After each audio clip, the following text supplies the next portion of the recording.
Un petit mot sur le Senton après l'essai. Vous n'avez peut-être pas vu la vidéo où j'en parle. Sur le granit, on va faire un essai avec un autre vario pour voir cette espèce de problème de cogging qu'il y a et d'engin qui ne veut pas partir quand il est juste à l'arrêt sur une petite pente. Ce qui, moi, ne me plaît pas du tout. J'ai fait un petit essai statique dans l'atelier, enfin juste là sur le truc, ça cogue toujours encore avec l'autre vario, on verra si ça coince ou pas dans le pente. Donc ce qu'on va faire, comme j'ai deux de Sierra ici, c'est que sur celui-ci, nous allons mettre un pignon moteur plus petit. Les performances en 3S à 100% sont plus que suffisantes. Un engin comme ça, en 3S à fond, tu vises 65-70, c'était bien. Marche plus fort que ça, donc on va descendre sur l'étagement de transmission, puisque le Senton a plus encore cet effet de cogging que le granit. Je vais donc mettre ici un pignon plus petit, et j'en profitais pour montrer, même si on l'a déjà, comment que se démonte cette transmission. C'est super méga simple. Ça, c'est le cache principal ici qui est monté là. Donc la première chose que tu fais, c'est d'enlever ton cardan central. Lui, il est télescopique, donc tout ce que tu as à faire, c'est de le comprimer et de le sortir de la machine. Tu enlèves ensuite le petit cavalier qui est côté boîte de vitesse ici.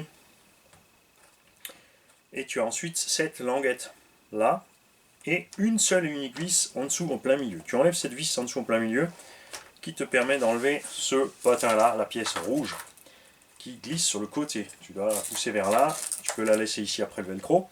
Ensuite tu tires cette petite languette là et tu tires tout le groupe motopropulseur vers toi. C'est ça. Tu peux le laisser aussi pareil, tu fais gaffe un petit peu si tu le poses après les câbles. Et tu te retrouves donc ici avec un châssis vide. On avait effectivement plein de terre là-dessous. Sur les anciens modèles, on avait un gros problème de saleté qui rentrait à l'intérieur, qui allait flinguer l'entraînement principal et bousiller aussi ici les deux roulements, celui du slipper et celui d'entrée de diff là, enfin ces deux-là. Et là, comme vous pouvez le constater, la voiture a marché, fonctionné dans des conditions bien dégueu. On n'est pas trop sale à l'intérieur. On a quand même, par contre, tu vois déjà de la terre qui est rentrée. Et cette terre rentre par où? Pas par la portée du roulement. On va le mettre dans le bon sens. La couronne est effectivement en plastique. C'est pas plus mal, parce que vaut mieux faire sauter une dent en plastoc que de bousiller autre chose. Du coup, en plus, elle emprisonne super bien les patins de slipper. C'est un multidisque, tu en as deux des patins de slipper, ça c'est cool. La saleté, eh ben, elle rentre par en dessous ici. Ici, le carter est ouvert. Tu vois, et c'est cette ouverture-là, par cette ouverture-là, que rentre la saleté. Je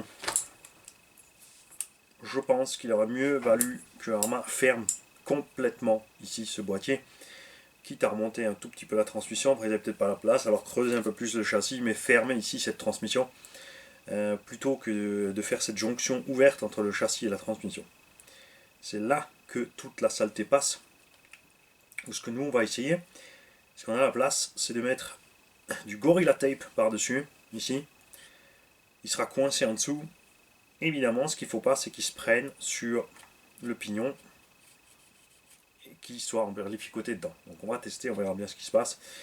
Ou en tout cas un scotch très fin, quelque chose de très fin ici pour coincer entre le châssis et là. Après en plus évidemment il y a l'effort ici pour le clipser dedans. On va peut-être pas y arriver, ou ça va faire un bourrelet, ça va se prendre dedans. À voir. Une solution simple pour éviter ça, c'est de faire une couronne plus petite et un pignon moteur évidemment plus petit. Après à voir si tu peux t'approcher assez. L'arbre de transmission étant ici assez volumineux. Donc tu peux pas approcher le moteur comme tu as envie. Tu vois. Devant ça va, mais ici tu vois il devient rapidement plus gros ici et ça peut juste. Mais je pense qu'on peut franchement descendre de quelques dents. Donc moi je vais mettre un pignon plus petit, on va voir ce qu'il y a là-dessus. On va le compter ensemble.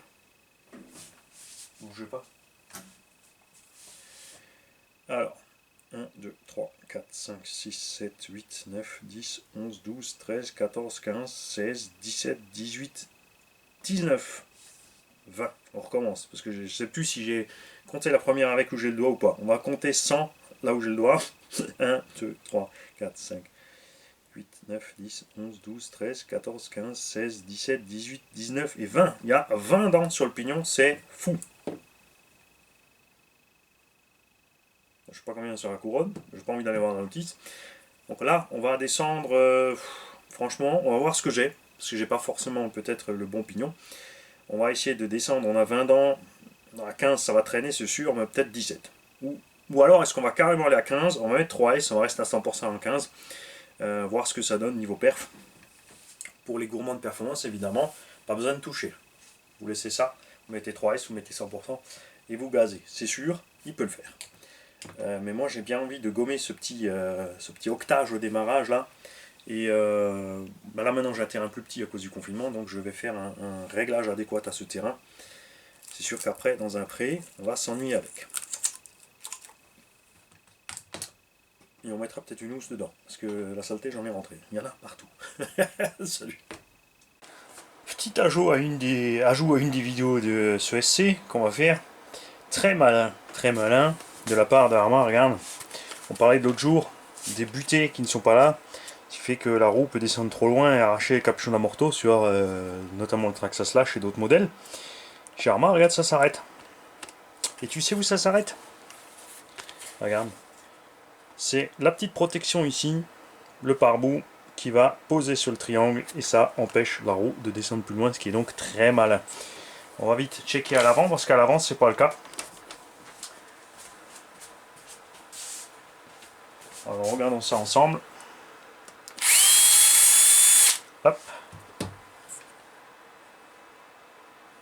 À l'avant aussi. Regarde, on pose sur le pare-bout, tu vois, on est à peine plus loin. Good job. Et ouais, je suis encore là. Un petit mot supplémentaire sur les amortos. C'est pas un capuchon d'amorto, c'est une seule pièce. Donc impossible d'arracher le haut. Et ouais, je vous ai dit une bêtise depuis le début. Je vous attendais au tour 1, mais j'ai pas eu grande réaction. C'est ce que je vous dis toujours, ne croyez pas tout ce que je vous raconte. Allez checker sur les notices, allez voir, et ensuite dans les commentaires. Ah, attends, le gros blond, hein, qu'est-ce que tu racontes encore? Tu peux enlever la bague au-dessus. Tu maintiens ici, ensuite tu débloques la bague rouge. Que tu peux donc enlever. Et ça c'est un peu rigolo parce que, au lieu de faire ça, du coup, ils auraient pu fileter de là jusqu'à là et utiliser cette bague pour descendre là, tout simplement. Ça te permet d'enlever ton ressort. Ensuite, si tu veux démonter l'amorto, il faut se servir de la coupelle qui a une encoche en bas. Tu vas à fond et tu peux débloquer là, voilà. Et après, tu fais gaffe. Niveau amorto à la longueur.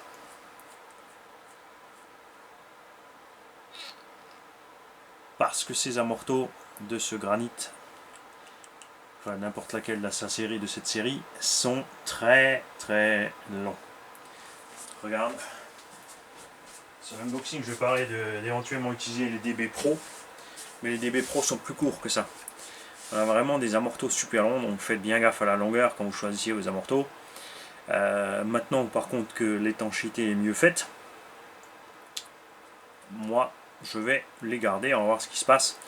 Je suis juste pas d'accord avec le setup, enfin pas d'accord, je suis pas à l'aise avec le setup. On est très dur à l'avant et très réactif. Vous avez vu, le nez descend et remonte très vite, alors qu'à l'arrière, on est dur. Surtout qu'à l'axel, on compresse un peu. Ils ont fait ça pour empêcher le squat, mais en short course, on aime ça le squat. Donc je vais mettre de l'huile plus douce à l'arrière, plus dure à l'avant, et on va certainement virer un paquet de cale pour que l'engin, quand je le pose par terre, perde 30% de hauteur. Comme ça, les roues suivront mieux le terrain. De toute façon, sur les sauts, vous avez vu, ça tape par terre, c'est pas un problème. Et puis, tout le monde ne fait pas toujours des sauts de Zazou comme ça. Hein, salut les mecs. Et on continue, je vais continuer à faire comme ça par petites étapes à chaque fois que je découvre un truc. Ça sera moins long que de tout faire en un morceau, puisque moi je suis en train de travailler tranquille avec la musique sur ma bagnole. Et au fur et à mesure, comme dit, que je découvre des choses, on va en causer. Ceci est donc le réglage d'origine. Tu vois, très dur, on remonte très vite, c'est pas mon genre. Là, j'ai mis de la 450 CST.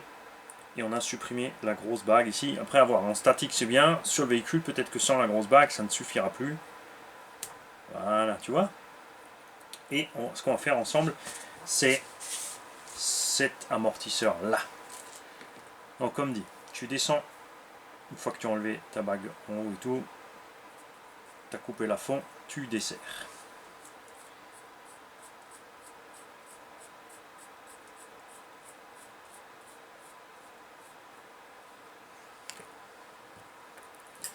Voilà. Tu noteras que la cartouche d'en base est très grande et très volumineuse, c'est important pour la suite. On va sortir le reste d'huile. En fait, il n'y a pas beaucoup d'huile dans ces amortos. Même si le plastique au toucher est paraît un peu dur et bizarre, la paroi est épaisse. Donc là, ça c'est un bon point. Après, pour le remplir, eh ben, faut utiliser ton cerveau.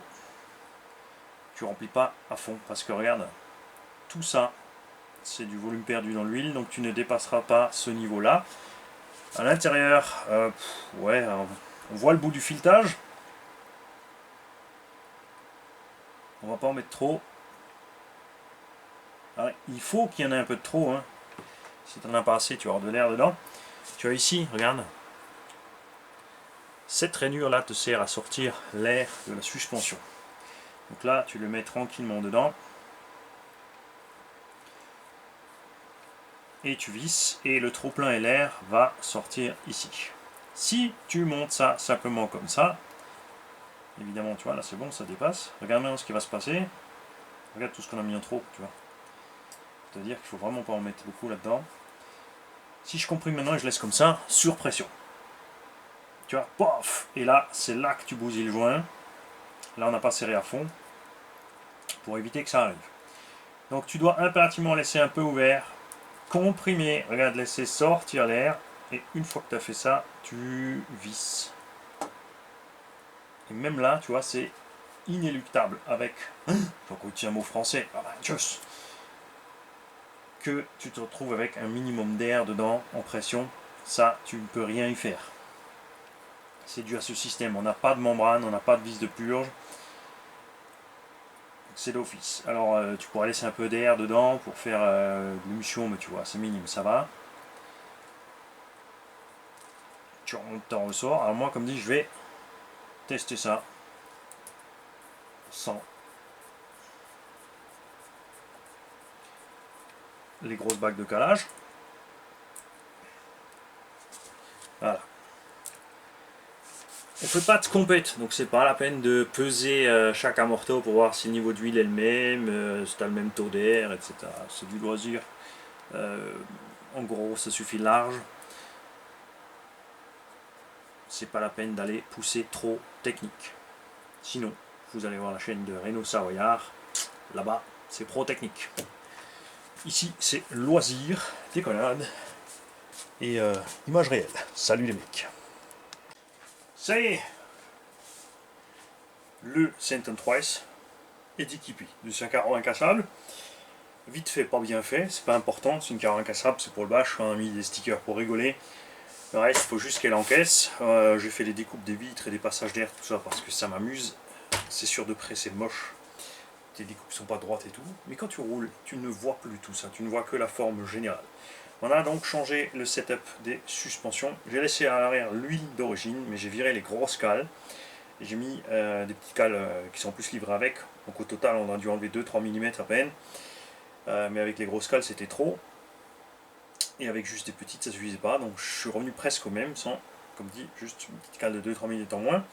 À l'avant, on a viré les petites cales d'origine fixe et on a mis que de petites. On a de la 450 CST à l'avant, à l'arrière, ce qui est donc d'origine.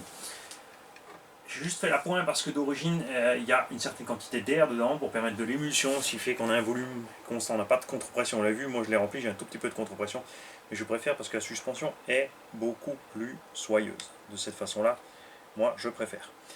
Alors, ce qui se passe, regarde, c'est que tu peux lever ta caisse quand tu la poses. Là, on a une lipo à bord, hein, tu vois, on perd 1 cm facile, elle est posée. Après, en roulant, tu vois, tu perds même 2, on va dire. Hein. Quand tu as les posées pour rouler, on perd 2 cm. Mais ce qui se passe à l'axel, c'est ça. On squatte un petit peu, on va lever le nez. La suspension avant, du coup, est suffisamment souple pour encaisser tous les petits aléas du terrain, sans être trop ferme. Au moment du freinage, on va pouvoir bien piquer, mais on ne perd pas l'arrière. Vous l'avez vu sur le terrain, quand je roulais, on a l'arrière à la moindre réaxel, en fait, qui dandine, qui fout le camp. Alors un petit peu, c'est cool, vous l'avez vu comme sur le Super Bajaré, mais contrôlable. Quand c'est trop, tu pars un peu dans tous les sens. Voilà, donc juste changer ce setup de suspension là pour voir s'il y a une amélioration. On n'a pas encore touché les angles de train et tout. Moi j'avais juste, souvenez-vous, sorti de la boîte, remis mon carrossage à zéro. J'aime pas avoir un carrossage important derrière. C'est sûr ça aide dans les virages, mais c'est pas ce que j'ai envie d'avoir en roulant. On est suffisamment ferme, tu vois, du coup devant aussi, puisque ça aussi vous l'avez vu, quand on atterrit toujours là, comme ça. Et ensuite on repart tranquille. On est un peu plus leste de l'avant. Tu vois, on est bien. Là il se pose. Pof. Hein. En compète, ils ont tendance à faire une huile beaucoup plus raide encore qui permet à l'engin de se poser et de quasiment pas remonter. Il remonte que avec sa force motrice. Ça évite les rebonds. C'est très important, vous l'avez vu sur un petit circuit, parce que quand tu rebondis, mais que tu as le virage et le grillage et le cabranon du voisin, quand tu rebondis, tu es parti dedans. Alors qu'eux, ils arrivent du coup à garder le contrôle. Ce qu'on n'aime pas par contre avec ce setup de suspension, c'est quand tu es sur un terrain accidenté, comme c'est le cas ici, c'est que ta suspette ne suit plus les mouvements de terrain. L'engin a plus tendance à sautiller ou à subir le terrain. En fait, il est très dur au sol. Moi, j'aime pas trop. Donc là, on s'est mis un petit réglage entre. C'est sûr que j'aurais préféré avoir une Proline Blackhawk dessus. Mais j'avais plus que la fusion. Après, le jaune, moi, il me plaît. Honnêtement, on l'a vu sur le X-Max Amikachu. Franchement, c'est génial. Si tu as cette carreau fusion, ici il y a une prise d'air que tu peux couper, donc l'air qui va se prendre en dessous va prendre sur le pare-brise et laisser l'avant-sol. Moi j'ai découpé, évidemment, donc ça ne sert plus à rien, mais tout ce qui rentre peut sortir. Si tu veux le faire comme il faut aussi, tu découpes tout l'arrière pour que tout l'air puisse sortir. C'est évite donc l'espèce de frein et l'effet parachute. Après là ça va, c'est un engin de loisir. On est passé sur un pignon de 17, on est donc descendu de 15%. Ah oui, 3 dents sur un pignon de 20, c'est 15%. Comment je sais ça? C'est facile, parce que si tu ramènes sur 10 dents, ça fait 1,5. Hein. Donc on est descendu de 15%. Vitesse donnée de la boîte, 80 km/h, moins 15%, ça fait 68. Wouhou! Sur le papier. Si on les fait, j'en sais rien du tout. Mais si on est un petit 65-70 avec un petit engin comme ça en 3S, ça devrait le faire. Et on va voir aussi ce qui se passe au niveau du cogu. Donc là, on a le Vario d'origine à bord. Pignon de 17. On a changé le setup de suspect. La carreau, c'est la carreau, tu fais comme tu veux. On est toujours évidemment aux des 3,2 kg. On a donc le poids quand même, hein, parce que certains sont persuadés que quand on met beaucoup de S, on roule comme des débiles. On a 3,2 kg pour 3S. Un buggy de compétition fait entre 3,2 kg et 3,4 kg pour 4S. Donc qui est le fou dans l'histoire? Je vous le demande. Bah nous, parce qu'on roule les buggy ici de 3,5 kg en 6S. Voilà. Donc tu vois, on est à 3,2 kg par là, entre 3,2 et 3,5, mériterait quasiment. Tu pourrais mettre un combo pour un 8ème léger avec un moteur de 40-68 et une 4S à bord. Mais la construction n'est pas faite pour. Mais ta vie qu'il l'encaisse. Si, c'est toujours pareil, hein, c'est ce que j'essaie de vous expliquer souvent. C'est que là, on a 3200 kV en 3S. Mais si je passe un 2500 kV en 4S, je serai au même point. Sauf que j'aurai beaucoup plus de couple, beaucoup moins de conso. Mais on va voir ce qui se passe, que ce moteur, là pour l'instant, avec les conditions actuelles, n'a à aucun moment chauffé. On avait donc par contre ce gros souci d'accélération, de octage en bas. Et en 2S, vous l'avez vu en 2S, une grosse caution quand même. On avait la lipo qui était chaude, même si le reste n'était pas chaud. C'est la lipo qui souffrait de la demande de carburant en fait, hein, d'électro. En 3S, ça allait beaucoup mieux. C'est vrai que si c'était en 3S, c'était bridé à 75. Ça se passe très bien. C'est vrai que c'est quand même plus rigolo à 100%. Mais maintenant, on va voir ce qui se passe avec ce petit pignon. Sur le granit, on fera l'essai avec un autre Vario. On va une fois laisser le pignon d'origine. Par contre, je pense aussi que là-bas, je vais descendre l'étagement du pignon. Je pense qu'il y a encore dessus d'origine. On verra ça au moment de le démonter. Salut les mecs. Je sais pas si c'est le matin, le soir, le midi, on verra ça. J'ai plein de petits morceaux aussi que je vais raccrocher ensemble, donc je dis pas salut à chaque fois parce que sinon on s'en sort plus. Mais là je pense que c'est la fin quand même. Salut. Il y en a un qui va râler, je suis près de la caméra, je dois faire absolument quelque chose.